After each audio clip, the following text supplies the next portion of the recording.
I had really a lot of pain in the hip joint, especially on the right-hand side, down the leg, some on the left side, down the leg, and no pain in the back, but the MRI showed cysts on this that were growing into the spinal cord, and they'd compressed it probably from roughly a half-inch diameter down to about quarter-inch diameter, and that was causing some irritation.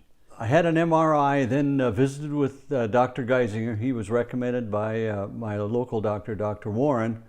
And so we sat down, we talked about it, we go over what it looks like on the MRI, and he prescribes what's needed to be done. And he says, what we have to do is go in and remove those.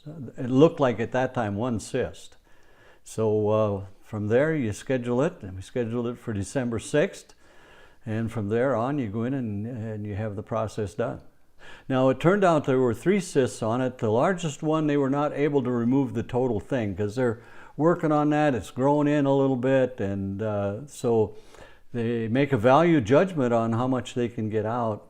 But I've had 0 symptoms of the type I had prior to the surgery ever since the surgery.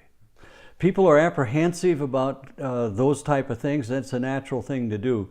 But it was done at Avera, and the nurses, the doctors, the PAs and that, you hope they would do something at a particular level, and they exceeded that all the way through. You also go through a set of therapy activities to strengthen muscles and that sort of thing.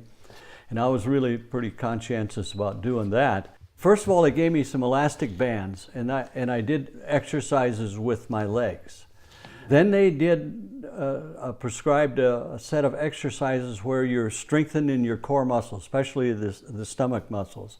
And that's a progressive thing. As I progressed through that, then they continued to give me increasingly strong rubber stretch items for the legs, and then increasingly difficult things to do for the stomach muscles. And then last Wednesday, which was the 13th of March, go back again, and now I'm at 50 pounds. I can't play golf. They won't let me do that until probably 3 more months after that. So it's an extended period of time, but this wasn't microsurgery. They had to go in and take these things out, and so you got some healing up to do. They had to remove some bone to get in and do the process that they wanted to do.